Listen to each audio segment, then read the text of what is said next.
choose something you care about, think about making your donation a longer-term commitment, and then try to trust the nonprofits you give to until you have a reason not to. Welcome to Giving Done Right, a show with everything you need to know to make an impact with your charitable giving. I'm Grace Nicolette. And I'm Phil Buchanan.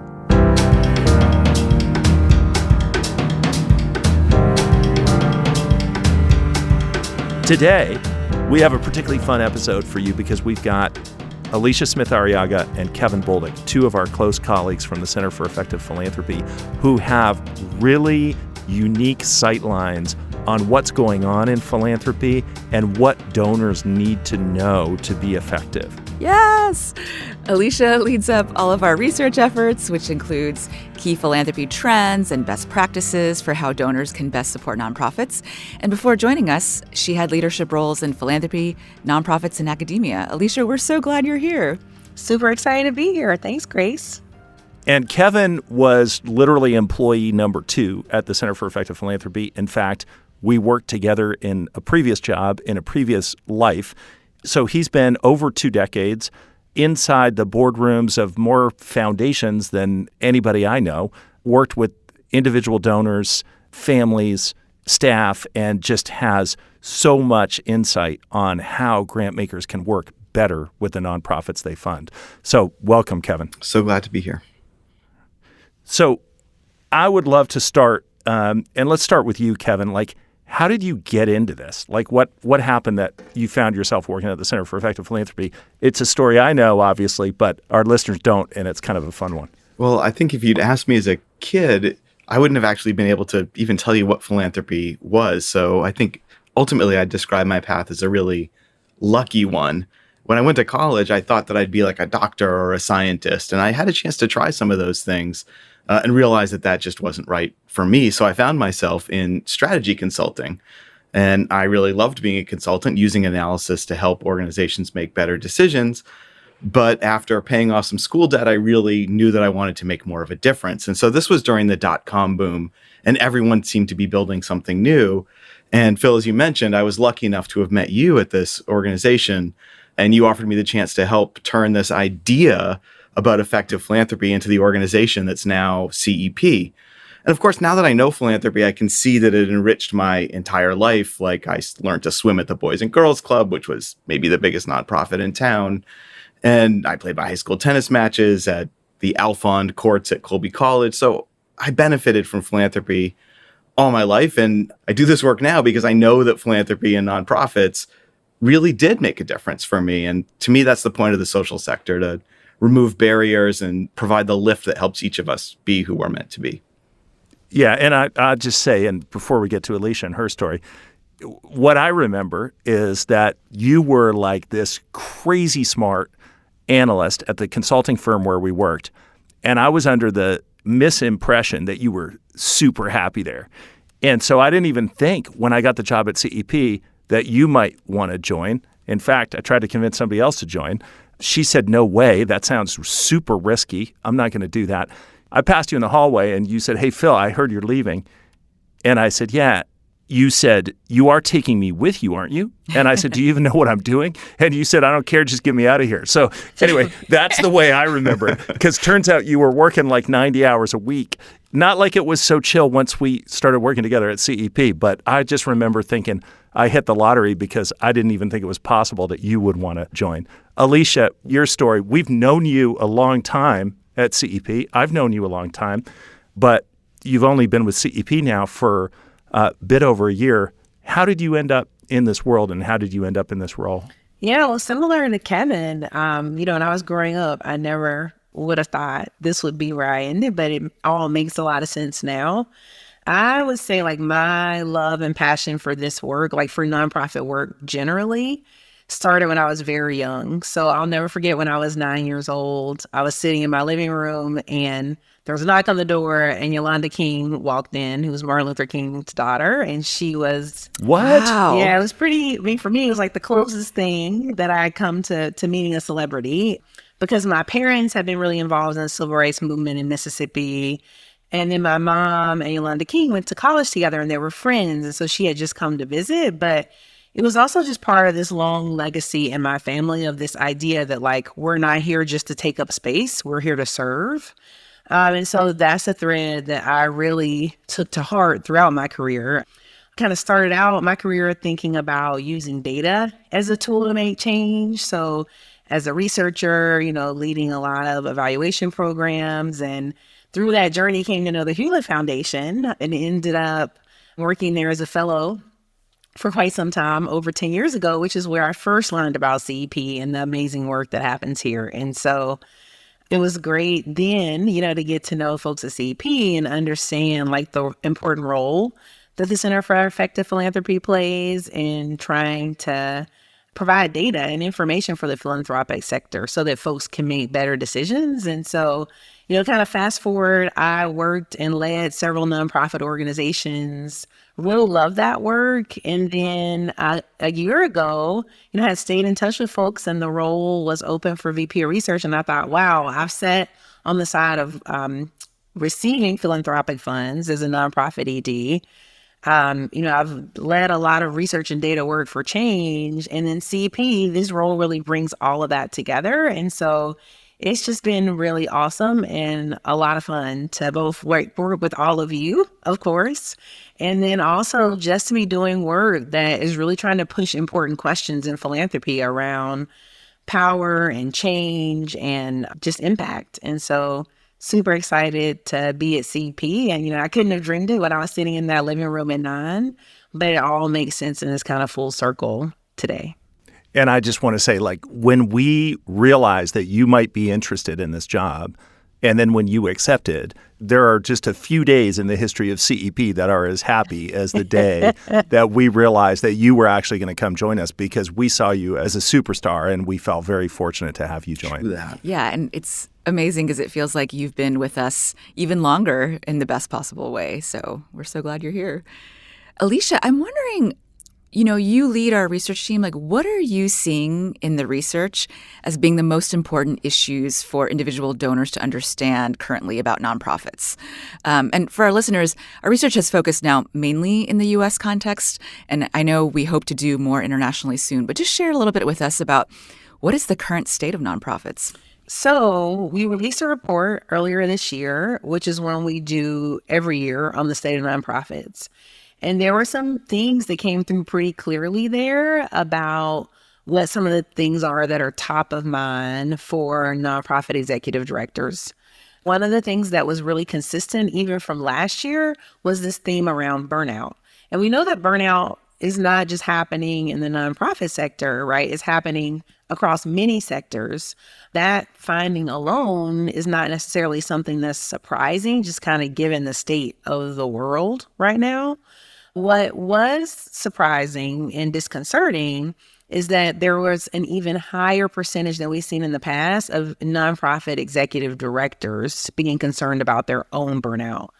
And we know that leadership is super important for, running effective organizations. And so, I think it just calls into question a lot around why leaders are experiencing this burnout, how donors can be supporting leaders in this moment to really lean into their leadership, and what they're seeing is some of the reasons for these feelings of burnout occurring. We also have some data around some of those reasons, which I'm happy to chat about more later too, if helpful. I'd actually love to hear, what are the reasons? I mean, I can imagine, the last 5 years have been such a complicated time in the world. And as you say, burnout, it seems to be everywhere. But what are the specific nonprofit reasons that leaders are experiencing it? The top reason that leaders gave for burnout was really staffing. So issues with turnover, being able to retain and attract staff. Of course, issues around fundraising are always there, but surprisingly, they don't rank as high as some of the issues with staffing. And we know that the issues with staffing, that those are the kinds of things that leaders need a lot of flexibility to solve, right? So maybe you're having issues with staffing because you need to offer more benefits. Well, you can't get a project-specific grant to help with the benefit. You really need some general support for your organization so you have that flexibility to be able to determine how to use it, especially if there are issues around staffing. Maybe it means you need to carve up positions in different ways than you've thought about before. So you just need a lot of flexibility to be able to think about that. And so staffing is definitely top of mind for a lot of leaders right now, in addition to just their own well-being and balance as well. And for individual donors, I think so often if they're looking at nonprofits, what they're looking at are things like administrative cost ratios or overhead ratios. And actually, if you're fixated on keeping those low, you might be doing exactly the things that contribute to burnout in leaders. That's a dynamic as well. Kevin, your perch allows you to see a lot of really wealthy donors as well as the staff of the foundations they create up close. What do you wish that folks knew? What do they need to know to be more effective? Yeah, I'll start, Phil, by saying that, as you acknowledge, right, that making an individual charitable donation is really different than a foundation full of professionals giving full time. And so there are obviously some differences, but I think there are places where any donor can learn from the experience of an institutional philanthropist, like a foundation. So, when I think about what they need to know, one of the things I think I run into again and again is sort of how do donors access and use and trust the experience of nonprofits on the ground? They're the folks doing the work, providing services, driving change that donors want to see. They have really deep understanding of the issues in the communities that they're working in. So they have a ton of expertise that donors can learn from and be inspired by. And where I see foundations, I think, sometimes screwing up is believing that their expertise or their ideas are inherently somehow better than nonprofits' ideas and expertise. And I think that's really pretty often the case, especially with new donors, thinking that their, say, like success in business or technology is somehow more relevant than the expertise of a great leader in the nonprofit sector, and that success or the ideas they had in those domains will easily translate into the nonprofit sector. So I think donors really need to recognize that they often have a lot to learn from nonprofits, and to really be able to open themselves up to that kind of learning to find the best solutions to the changes that they want to see. But is there a place for their expertise and knowledge too? Because sometimes I hear donors say, gee, I feel like they don't even want to hear from me. They just want my resource, but I want to help, and I could help. Or, I do have expertise in this area, actually, because I've dedicated a lot of time to it. So it's a balance, right? Absolutely. Or do you think donors are better off dropping the money and running? No, I don't. I absolutely don't want to overstate, the sort of the distance that needs to be in place, or that there should be a large distance in place between donors and the nonprofits. I think they provide a lot more than just funding. We see this in our work all the time, that the nonprofits that we're interacting with tell us that they're looking for assistance beyond just charitable donations from the funders they work with. And that can come in terms of advice or in terms of sort of business expertise that they might not have. But I do think it's really important for funders to ask themselves the questions, is this serving a real need for the nonprofit, or is this serving a need that I have, that I want to be providing? Yeah. Is that the biggest mistake that you see people making, that sort of hubristic sense that, like, I know best? I think that's one of two big mistakes I see folks making. I think the other one that I'd raise is believing that there's like a single best short-term fix to the kind of long-term issues that the social sector is working on. And I think that shows up in foundations often making small short-term donations rather than multi-year commitments, or switching ideas or approaches if they aren't seeing the kind of success they expected right away, or thinking, as you mentioned, I think that money should only be spent on programs rather than supporting organizations and their staff, the organizations and staff that are needed for long-term change. And I don't know, when I think about, like, one of the most common questions I get is like, you work in philanthropy, who should I donate to? And I remind folks, the first answer I give is there isn't a right answer, right? Choose something you care about, think about making your donation a longer term commitment, and then try to trust the nonprofits you give to until you have a reason not to. I often also tell folks it's like if you find that it's hard to trust that nonprofit or that there isn't like an alignment with your goals and strategies, like don't give to them, right? Like I feel like there's this sense of 100%. like, oh, you're telling me to like give to something that I'm not comfortable with. No, actually we're not. We're saying find that organization that aligns with your goals and strategies and then really unleash them to do their best.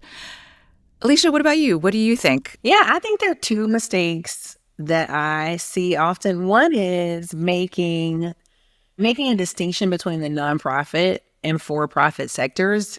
Try to make this distinction that they're very different and that knowledge from one translates into the other. And I would actually argue, sometimes I see folks like saying, oh, nonprofits are so different. They're run in these very different ways. And I'm like, there are actually a lot of similarities, right? Like nonprofits are also raising capital. The difference is that the products, right, they're not products, right? Like they're human lives that are at stake. I think sometimes trying to either bring business expertise in a way that like doesn't realize exactly how high the stakes are on the human side can be really problematic. And then I think at the same time, also kind of downplaying the efforts that nonprofits are making in terms of raising capital or fundraising, right? Like sometimes we'll poo-poo fundraising as if for-profit organizations don't do the exact same thing, actually at a much larger scale in a different kind of way. And so I think, kind of some of these false dichotomies can be really problematic. And then I think the second thing that can really get in the way is making assumptions about where expertise sits. And so what I mean by that is, often folks are like, we want to learn about impact from a researcher who did a randomized controlled trial of this organization. And well, one, right, like that's not always the most appropriate way to think about impact, depending on where folks are in the evolution of their program, right? Like we know different kinds of evaluation are appropriate for different moments. But then also, I think sometimes we equate education with expertise, and that's not always true, right? Like actually folks who are experiencing the issue can often bring the most straightforward and best solutions. And I think often they're not listened to or pushed aside, or it's assumed that their expertise doesn't matter. And I think that's a problem that can happen everywhere, but also in nonprofit organizations. And so I think really thinking about talking to the folks who are actually receiving services and understanding what they see as the solutions is really key for donors as they think about, what kinds of organizations they're partnering with. Yeah, that's good. And it makes me think of some of the shifts we saw, post 2020, right? Like, so one of them is I think that there was more attention being paid to exactly the dynamic that Elisha's describing, that like we've got a lot to learn as donors from folks in community. So there was more talk about like, let's fund in different ways. Let's support different kinds of organizations. Can you talk a little bit, Elisha, about what change we've seen in terms of, and in our case, it's mostly tracking foundations, but I think there's some broader implications for philanthropy writ large. What have we seen in terms of shifts since 2020? Well, in terms of actual grant-making practice, we've seen a lot of positive shifts. So things like less reporting requirements, or thinking about, and when I say less reporting requirements, I mean, thinking strategically about what kinds of reporting you actually need. Like, do you really need 20 pages of text to understand what a grantee did? Or can you have a conversation and record from that conversation how, what were some of the outcomes of that funding? In our data, we see that nonprofits are just spending less time on reporting, which is great because that means they can spend more time doing the actual work of their organizations. Mm-hmm. The second thing that we've seen, which is also really promising, is our less burdensome application requirements. And notice I didn't say no application, right? Like organizations are still sharing with donors information about their impact in different kinds of ways, about their services, but the time they're spending on those applications is less. And they're reporting that it's more meaningful, right? Like the application process itself, they're answering questions that actually make sense. We know that there are applications out there that exist that, are asking the same questions of every nonprofit, even though every nonprofit is different. And maybe it doesn't make sense to ask someone who's providing homeless services the exact same questions you're asking of an organization that's providing early childhood services. And so those have been really positive. I think the place where there's a big question mark and we're just continuing to monitor is there were a lot of promises around racial equity that came after 2020 and foundations' commitments to racial equity and racial equity grant making. And there are a lot of questions right now in the field around whether those changes are being sustained or not. And so that's something that we're continuing to monitor along with others. That seems to reflect kind of the broader conversations in society, too. I mean, what I'm hearing you say, and Kevin, feel free to jump in on this, is it seems like, one, I'll say that, Phil, I've heard you say that some of these changes since 2020 have been like the largest that you've seen in philanthropy, right? So I think sometimes donors ask us about like that macro trend, and it really is quite dramatic. And the second is, I just think, reflecting, Elisha, on what you just said, that it seems like donors really realized since COVID that the onus of like the burden of proof or the burden of documentation, that's something that they can take on more rather than the old way of doing things, which was actually having the nonprofit prove their worth. When you want to move money quickly, sometimes you just do the due diligence yourself, and that can be very powerful. Kevin, what do you think? What have you seen since 2020 about how things have changed with the folks that you've interacted with? I just think the crisis of 2020 and the racial reckoning that followed really was a moment of major introspection for the donors that I get to work with. While, of course, I'd seen plenty of change in individual institutions that we've been counseling or advising over the years, I've never seen the magnitude of change across so many institutions that has really flowed in the ways that Elisha really, I think, accurately described in these years following 2020 and 21. And I think, I admit to having some worry that we would see a real quick backslide to the status quo, come 2022, 2023. And we haven't seen that.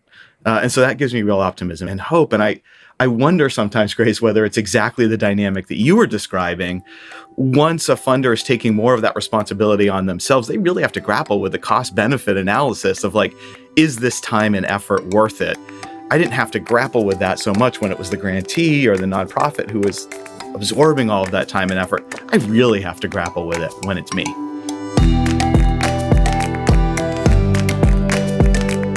Don't go anywhere. More after this break.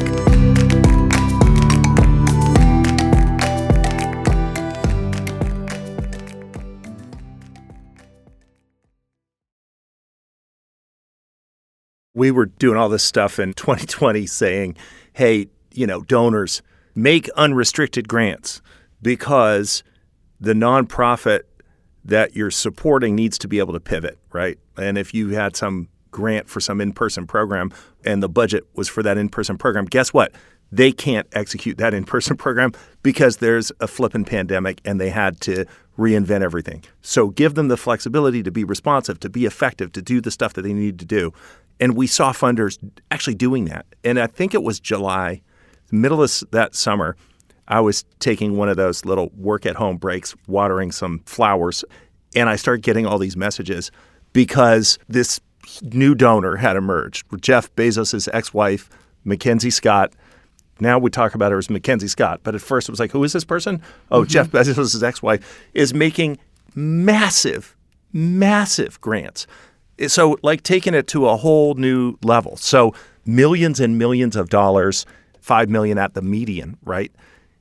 Totally unrestricted, not just in terms of what you can spend the money on nonprofit, but when you can spend it. So I was standing there watering the plants, and my phone was blowing up because this felt extraordinary in terms of just the size and the kinds of organizations that she was supporting, organizations focusing on equity. So this got a ton of attention, and people said, this is the best thing ever. This is what other donors should learn from. And then other people said, this is going to be a disaster. They said it much more quietly. This is going to be a disaster. These organizations are going to implode under the pressure of these grants. Other funders are going to pull back. There's going to be all kinds of unintended negative consequences. And so we decided to study this. And we talked about this in earlier seasons of our podcast. but the research continues. Elisha, you're leading that project. We're in year 3 now, I think. Of all the things we've learned, what's most important to you about the effects of MacKenzie Scott's giving on the recipient organizations? One of the most powerful things that we've learned is that when nonprofit organizations receive large, unrestricted gifts, they know very well how to effectively use those funds. And they're using those funds to do all kinds of things. Mostly they're using them to start new programs, expand programs that they were already running, serve more individuals. I mean, some of the organizations that we've interviewed in the MacKenzie Scott study, were serving 3,000 to 5,000 folks, and now they're serving 20 to 30,000. I mean, so these are huge impacts. And we're seeing that when organizations make those changes, they are not, and they're absorbing that amount of funds, they're not then facing a financial cliff some years later, right? So they're not ineffective fundraisers. They too know how to raise capital. They too know how to take in large amounts of capital and then distribute it over time and use it effectively in ways to really build out programs and serve more people. And so what we're learning from the research is that this kind of giving large, unrestricted gifts is super powerful for nonprofits. Not only does it help them serve their communities better, but it also, in our latest data, shows that it helps leaders a lot in terms of just their own leadership and being able to move change in organizations. And so what we've seen from the data so far is that this is a super powerful way of giving. And I personally hope we continue to see more of this on the horizon from others as well. Elisha, what do you say, though, to folks who are like, well, of course, I mean, when you're giving away billions of dollars, like someone like MacKenzie Scott, you're going to see great impact, but I can't give that way. And frankly, hardly anyone can, right? So what can we actually learn when the scale is so different? Well, I would say part of what's super powerful about these gifts that we're seeing from the data is, yeah, sure, the scale is different than any organization has had in the past. But what's even more different, or just as equally as different as the scale, is the fact that she's giving these grants without any time restriction, right? So usually when folks receive a donation, they have to show, hey, we spent all these funds in 1 year, 2 years, 3 years. Most grants, right, run on the 1 to 3 year cycle. But imagine if you receive an infusion of capital, then you as an organization have the autonomy to decide how you're distributing those funds. That's going to look a totally different way. And so I would say, I think, even if folks don't have $17 billion to do grant making, there's still elements of her approach that are super powerful. Whether it's thinking really seriously around time restrictions for grants, or one of the other things she's doing is what we were talking about earlier. There are few to no reporting requirements. That's also super powerful. One of the other things that's happening with these grants, the ones that she's done through not this open call process that just happened where folks did a much more intensive grant making process. That's another set of grants. But for the majority of her grants, what MacKenzie Scott has done is use a consulting firm to research the organizations, then contacted them and maybe asked for an annual report or some impact information that they already had existing.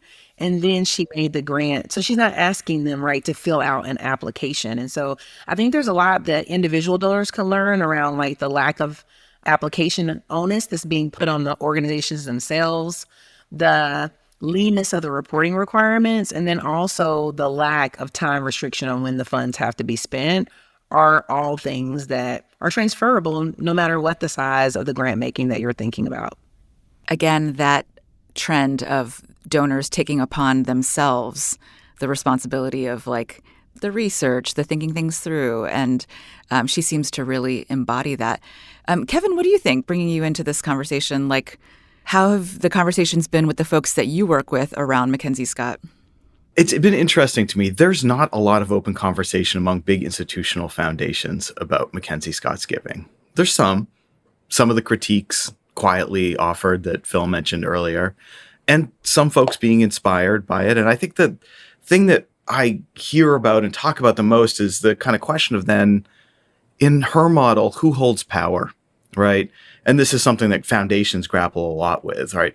Who has the power to make the decision about how to use this money, or what kind of outcome are we really looking for? And in her model, that's the nonprofit. And I hope people are inspired by that kind of power shifting dynamic that's part of her model that might be a bit of an implicit critique of the kind of big institutional funders that I often have to work with. And I have to wonder, too, when you look at folks like Melinda French Gates now and her Pivotal Ventures organization taking a somewhat similar approach, but, you know, even going beyond just giving to organizations. In her model, she's just giving to other people like Alison Felix, the Olympian, or Jacinda Ardern, the former Prime Minister of New Zealand, saying, I trust you. I'm inspired by you. You make decisions. You have the power to decide where this is going. So I think we're in this really interesting moment when we think about what a donation means, of really grappling with the idea of who holds power and who should hold power.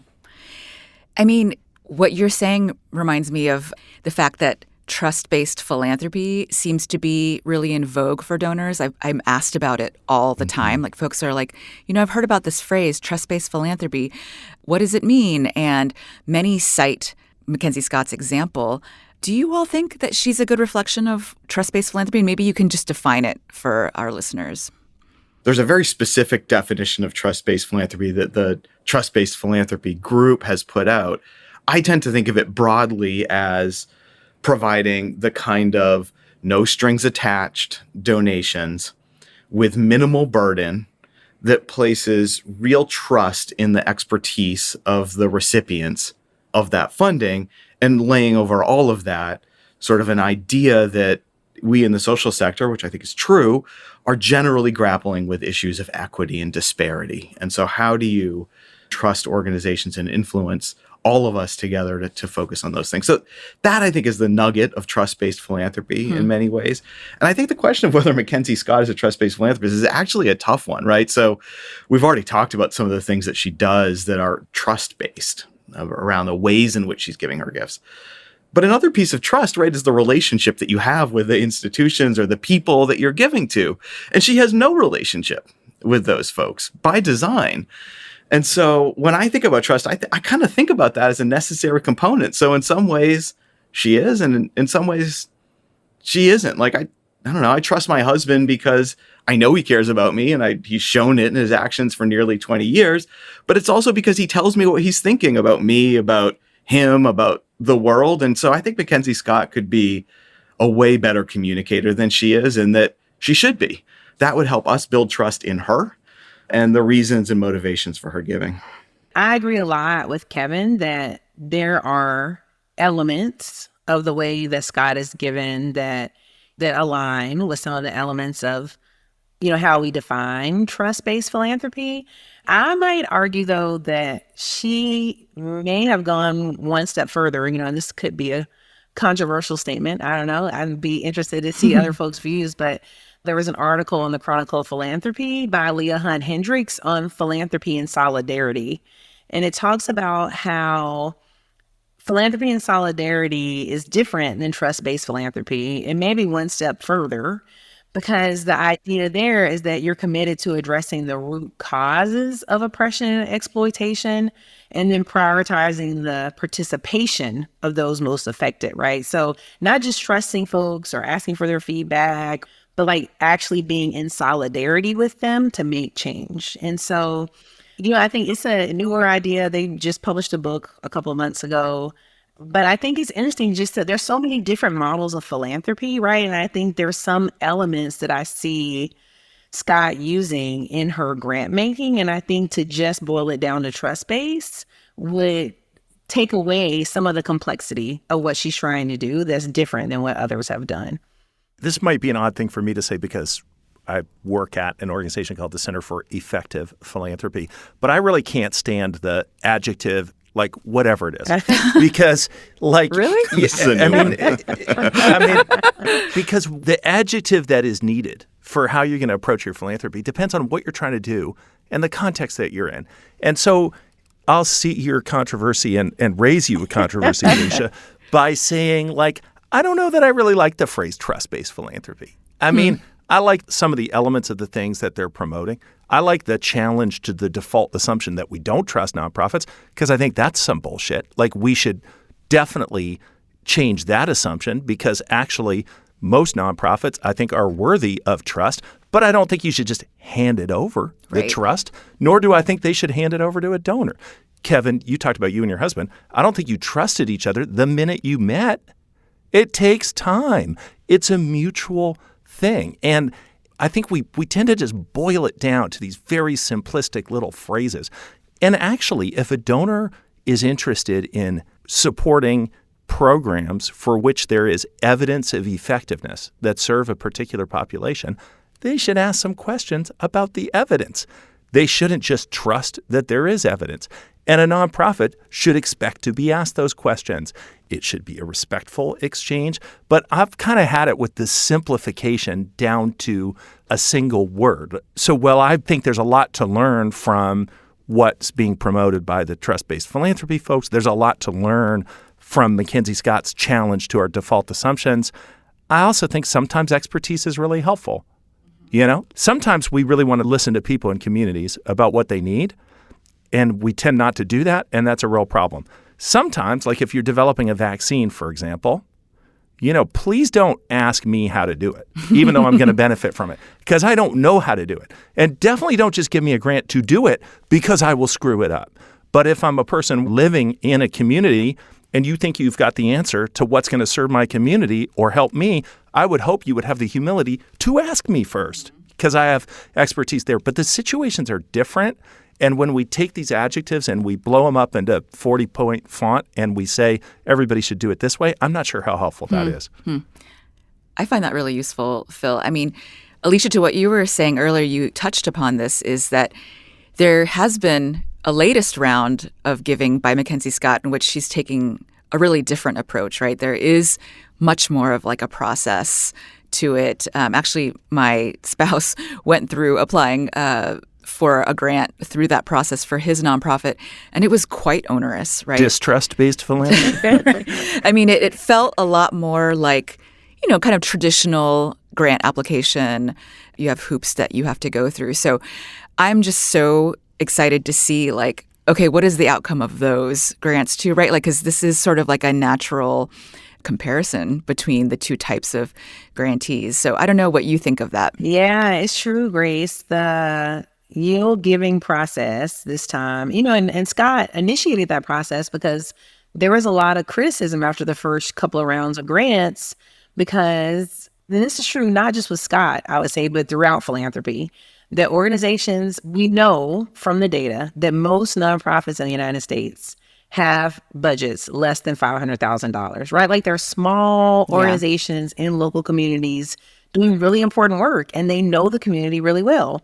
But that often means the folks who use their services know about them, but not a lot of other people may. And so they're less likely to be attached to either foundations or to even individual givers, right? It's harder to find them. And so, you know, Scott didn't have a lot of those small organizations in her first few rounds. And so this open process was a solution to that. And I would say, you know, along with that solution came all other kinds of complexities. The things that we talked about: longer application, more reporting, you know, smaller grants. What I would argue, though, is that it kind of goes back to what we've been talking about, that it just puts a lot more onus on the donor, right? Like, if you're in a community and you want to give to an organization, maybe it's a really small organization, but they're doing great work and they only have 4 staff and a budget of like $300,000, you're going to have to do some legwork to figure out who that organization is. I would argue the solution may not be an open call to all of Tulsa or wherever you are, but that maybe instead is to get really involved in the community and figure out who's doing what where, that are really small organizations that may not come to the notice of other donors, and talk to people in the community and understand like who's doing the work in really small groups that needs funding. And that's the way to like really go about maybe trying to crack that nut, which is a hard one. I think that we still have a long way to go on being able to serve small nonprofits, especially those that are led by individuals of color, in small communities or even in large communities, but that have small organizations. And you mentioned yield giving. That's the name of the new program that she's doing, right? So if folks who are listening are interested, you can Google it. It's very interesting just to see how she describes that piece of work. Yeah, and on this point about organizations, who's funded, who's not, Candid did some interesting analysis. So that's an organization that collects a lot of data on nonprofits. And I think I'm getting it right when I say that their basic finding was the bigger the organization, the more likely that the leader is white and male. That's something donors should stop and think about in terms of what organizations get support, get access to capital. And maybe that's a segue to discussing the people who are often the bridge between an organization and access to support, or at least a bridge, which are boards. So let's talk about this issue of nonprofit governance. Because when we hear about something that goes wrong at a nonprofit, we often hear it described as a board failing. Donors often, of course, serve on nonprofit boards, but they also want to make sure that there is good governance at the organizations that they support. I just wonder about what we know about the state of nonprofit governance, or what instincts you each have about boards. And, how is that part of the sort of nonprofit sector landscape working? Especially because we often hear about nonprofit scandals in the news, right? Unfortunately, that tends to be the lens that folks have the conversation. So I think this is a really important area to chat about. Yeah, I mean, it's interesting you bring up the scandal aspect here, Grace, because they often do involve boards who are sort of asleep at the switch when something was going wrong at the nonprofit. But I just want to start by saying that's really rare. We might hear about it in the news, but it's an exceptionally rare thing, and it sort of crowds out all of the good stories about the really important work that nonprofits are doing. And I think it's important to remember, too, that board service on nonprofits represents tens of thousands of dedicated volunteer hours from everyone across our country and around the world. And so I had the privilege of being on some nonprofit boards, and in one of them being the co-chair of the governance committee, where we got to think a lot about what creates a good board that can help govern this nonprofit well. And I think that for us, we spent a lot of time focusing on sort of when we were in accountability and oversight mode versus when we were in sort of strategy and generative mode, and making sure that that was clear, because both are really important roles of the nonprofit board, but they require really different things.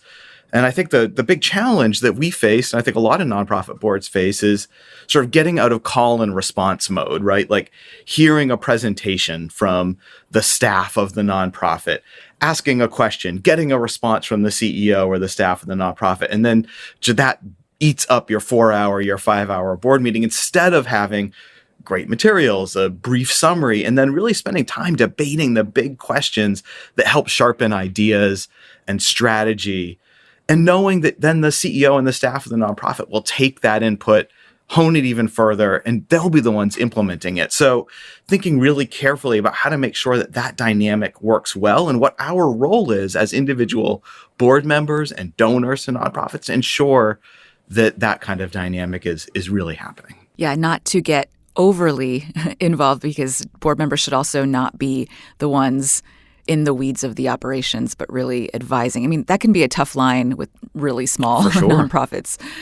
Elisha, what do you think? Yeah, I mean, I 100% agree with what Kevin was sharing and what you were just saying too, Grace, about staying at the strategy level. I think, there are also some really helpful tools for thinking about how you're crafting a board and who's on a board and how you're making sure those individuals are really working together for the greater good, whether that's like a board matrix, similar to what we use the CEP, in terms of what roles do you need on the board? Do you have all those? Are you asking the right questions? And then I think often the point that you were making around the materials is actually super important, right? So being super clear about what are the materials we really need to have, and that we get to board members in advance, so that when we come together, we're not just rereading what we already have, but we're actually engaging in the strategic conversations that need to happen. And so I think those things are really important. And then, of course, just being able to ask the hard questions, like not the hard questions about the day to day, but about the strategy, right? Like, hey, you've been moving in this direction for a while. Why? Like, why is that the strategy? Is it still the right one? Posing some of those important questions, thinking about some of the things around governance in terms of like who's on the board and do you have all the roles you need are, the same kinds of things that any organization would think about in terms of a board. And I think they're equally as important for nonprofit organizations. And it's a real commitment too, right? Like when you're asked to be on a board, it's not just an honor. It is like a commitment to do the work. Yes.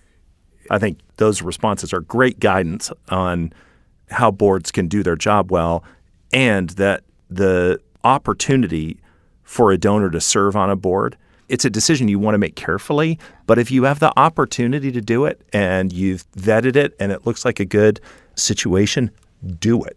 It will be painful and rewarding. It will be painful and rewarding. But you will learn so much, particularly if you're a donor who hasn't worked at a nonprofit. And of course, every nonprofit is different, but there are some dynamics that you will get new insight on that will actually make you more effective as a donor as you think about other organizations just by doing that important work of serving on a board. Are there resources that we would point to for folks who want to learn about more effective boards?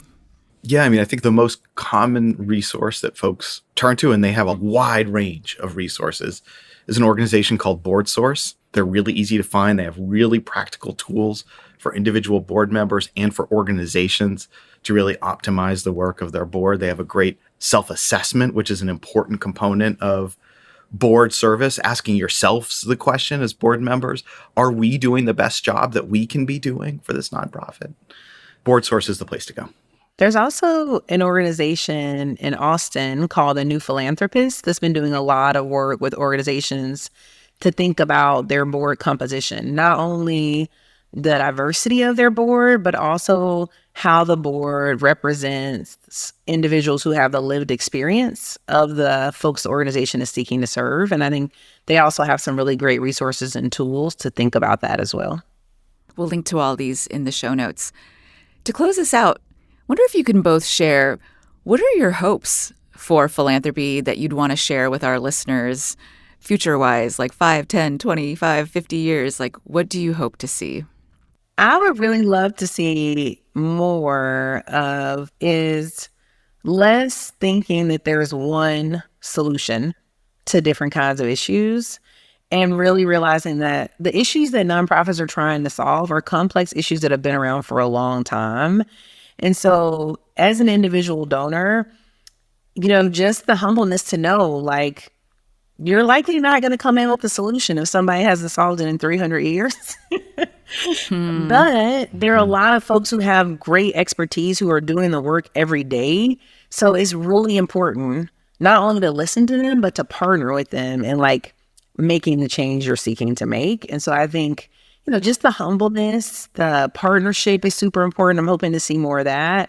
And I'm also hopeful that we will not see, even in the moment that we're in, a retrenchment of some of the commitments that were made in 2020 around racial equity and grant making. I think if anything, now is the moment to double down on that work. And it's the moment to have courage and to keep doing the work that has been happening. And so I'm hopeful that, folks will stick to their commitments and even make new commitments that we haven't seen before in that area, especially.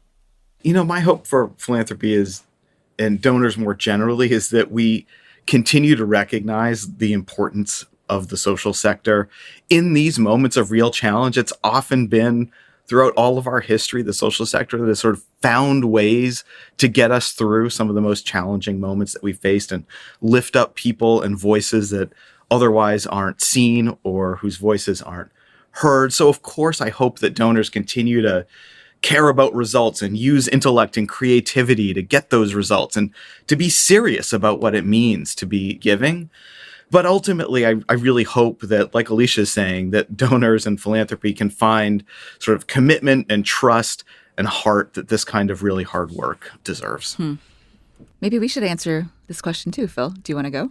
I really agree with all of that. And I believe that we need the independent sector, nonprofits, social sector, whatever you want to call it, supported by philanthropy, because we have ample evidence every day that government and business, left to their own devices, are not going to solve our thorniest problems. Markets fail. Government doesn't always do what's best, particularly for those who might not be in the majority in electoral processes.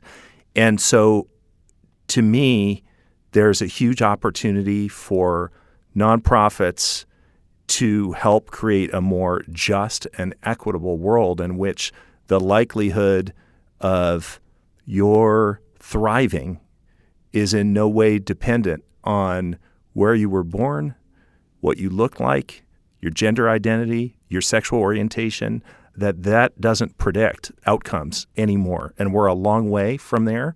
But I do think it is philanthropy and nonprofits that will help us get there. And so that's my hope.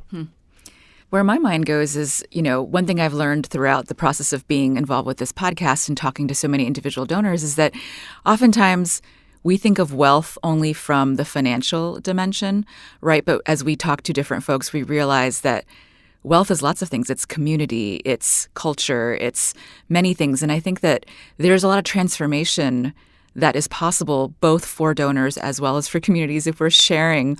So donors sharing their wealth, but communities also sharing all of the assets that they have to offer. I think donors often think, I'm going to go in and I'm going to transform this particular cause or community, but actually sometimes they are the ones that need to be transformed. And so I think I would love to see more impact in communities, but also more donor transformation, because I think we're all in this together. I want to just say a huge thank you to each of you, Elisha and Kevin, and the opportunity to work with each of you, as well as with Grace and our other colleagues at the Center for Effective Philanthropy, is one of the great everyday gifts of my professional life. So I'm grateful for all that you do, and this was fun to be able to talk in this way with all of you. Thanks so much for joining us today. Thank you. Thank you.